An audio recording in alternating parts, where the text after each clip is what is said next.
अब पढ़ना सीखने के लिए जैसे मान लीजिए किसी को इंग्लिश में पढ़ना सीखना है या हिंदी पढ़ना सीखना है, इंग्लिश पढ़ना सीखना है, तो उसमें मैटर करता है कि एक चीज़ कोई आना चाहिए। जैसे हिंदी आती है तो उसके लिए इंग्लिश समझना बहुत आसान है, इंग्लिश आती है तो हिंदी समझना आसान है। ज़्यादातर हिंदी वालों को इंग्लिश सीखने की ज़रूरत पड़ती है। और एक किस्म के लोग वो होते हैं जिनको ना हिंदी आती है ना इंग्लिश आती है, उनके लिए थोड़ी ज़्यादा दिक्कत है, थोड़ा बेस से लेके शुरू करना पड़ता है, ठीक है। तो एज एन एवरेज हम शुरू कर रहे हैं, क्योंकि कम टाइम में भी बताना है चीज़ें, ठीक है।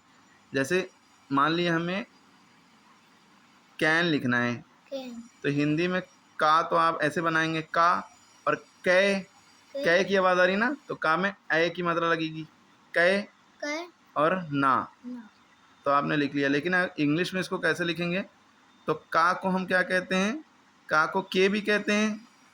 का की दो बातें हैं, का को हम के भी कहते हैं और का को हम सी भी कहते हैं। का को हम के भी कहते हैं, का को हम सी भी कहते हैं।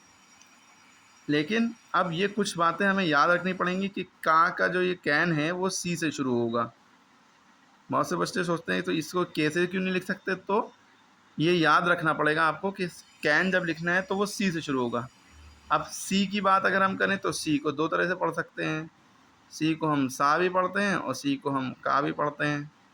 सी को हम सा भी पढ़ते हैं और सी को का भी पढ़ते हैं।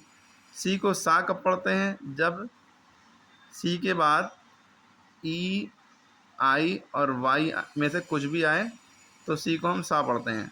उसके अलावा अगर सी के बाद इनमें से कुछ नहीं आया, इनमें से इसके अलावा कुछ आया, जैसे सी को तब का पढ़ेंगे। जैसे सी के बाद अगर आ गया ए, ठीक है, जैसे सी ए आर कार है ना, सी के बाद जस्ट बाद जो है ए आया, इसलिए सी की आवाज़ अब क्या निकलेगी, का निकलेगी, ठीक है। लेकिन यहाँ पे अगर सी के बाद ई है, सी ई डबल एल, सेल हो जाएगा, फिर सी की आवाज़ वहाँ पे सा निकलेगी। सी आई टी वाई सिटी है, जैसे जैसे ये लिखा है सी आई टी वाई सिटी। अब देखिए सी के बाद तुरंत क्या बात है, आई। सी के बाद अगर आई होगा तो सी को हम क्या पढ़ेंगे, सा। क्या पढ़ेंगे, सा। लेकिन आई है तो इसमें छोटी ई की मात्रा लगी, सी, टा में बड़ी की मात्रा टी, सिटी, ठीक। अब सी के बाद अगर ई है तो भी सी को हम क्या पढ़ेंगे, सा, सी ई डबल एल, सेल हो गया। अब सी के बाद अगर वाई है, जैसे लिखा है सी और वाई और सी एल ई, अब इसको क्या पढ़ेंगे, तो सी के बाद अगर वाई है तो सी को हम सा पढ़ेंगे, साइकिल, ठीक है, साइकिल।